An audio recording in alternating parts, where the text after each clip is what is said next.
सतनाम सतसाई गुरु जी। अगर हमारे भीतर परमात्मा है तो फिर वह हमें किसी अनहोनी से बचाता क्यों नहीं, समझाने की कृपा करें।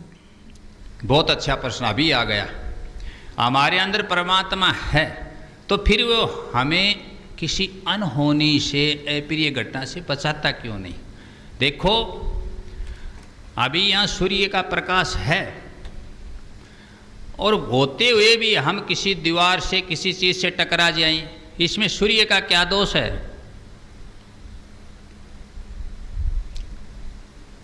परमात्मा एक परम सत्ता है, परमात्मा एक साक्षी है। समझ गए इस बात को।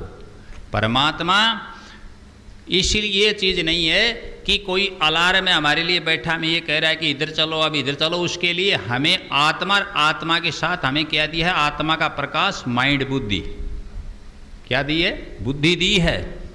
बुद्धि का प्रकाश है हमें। किसका प्रकाश है?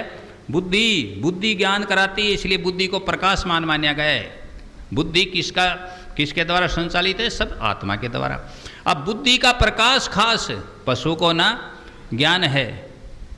हमें और चीजों में भी तो बता रहा है। हमारा दिमाग बता रहा है कि हमें नहाना कहाँ है, हमें थूकना कहाँ है, हमें मलमूत्र का त्याग कहाँ करना है, कौन बता रहा है। हमें खाना कब खाना है, कैसे खाना है, कैसे बातचीत करना है, ये सब चीजें कौन बता रहा है? परमात्मा नहीं बता रहा। लेकिन परमात्मा की जो अंदर सत्ता है, जो अंश है, जो आत्मा है, उसके द्वारा संचालित बुद्धि है, ज्ञानेंद्रिय, फिर ज्ञानेंद्रिय के माध्यम से बुद्धि, हमारा माइंड, हमारा दिमाग, वो बता रहा है परमात्मा हमारे अंदर जो है वो आत्मा स्वरूप में है, जिसको कहा आत्मा ने विजान ही। आत्मा स्वरूप में है, परमात्मा इस चीज के लिए नहीं है। और फिर हमें स्वतंत्रता दी है कि हे इंसान, तू कर्म करने के लिए क्या है? स्वतंत्र है। कर्म करने के लिए क्या बताया है? स्वतंत्र है। तू चाहे अच्छे कर ले, चाहे बुरे कर ले। समझ गए? अब हमारी बुद्धि और हमारी जागरूकता, हमारी सजगता हमें अनहोनी से बचाएगी, ये बात। दूसरी बात जी, प्रारब्ध संस्कार है। परमात्मा तो साक्षी होगा, देख रहा है। प्रारब्ध संस्कारों के कारण, प्रारब्ध कर्मों के कारण हमें उन चीज़ों को फेस करना पड़ता है, उनको भोगना पड़ता है। इसमें भी परमात्मा का कोई दोष नहीं है, क्योंकि जो हमने कर्म किए हैं उनको हमें भोगना तो पड़ेगा, कम या ज़्यादा, किसी ना किसी रूप में। कितने दिन बचेंगे? भीष्म पितामह कितने जन्मों बचता रहा, फिर बाद में जाके 100 जन्म के बाद भोगना पड़ गया, है ना अटल सिद्धांत कर्म का। इसलिए कर्म का अटल सिद्धांत है तो परमात्मा कोई दोष नहीं, परमात्मा की नहीं कोई जिम्मेवारी है। परमात्मा ने तो एक चीज हमें दे दी, परमात्मा ने तो हमें सब कुछ दे दिया। अब ड्यूटी हमारी है कि हम क्या करते हैं, कैसे हम बचते हैं, कैसे हम आफत में फंसते हैं और कैसे निकलते हैं। ये सब जिम्मेवारी किस पर आ गई? हमारे ऊपर आ गई।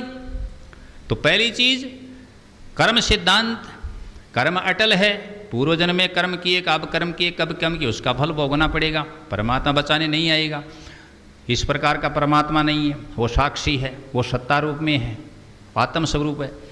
फिर दूसरी बात कि जो कर्म हमने किए उनमें बचने के लिए साथ साथ उसने हमें जो ताकत दी है, जो ताकत बख्शी है, जिसके अंदर हमारे ये सारे ऑर्गन्स हैं, अवयव हैं, आत्मा, फिर आत्मा से शरीर है, शरीर के अंदर सारी चीज़ें दी गई हैं, तो उसके अनुसार हमें होनी अनहोनी को भोगना है, सहन करना है या उससे बचना है। ये जिम्मेवारी, ये ड्यूटी हमारी स्वयं की होती है, खुद की होती है। सतनाम सत।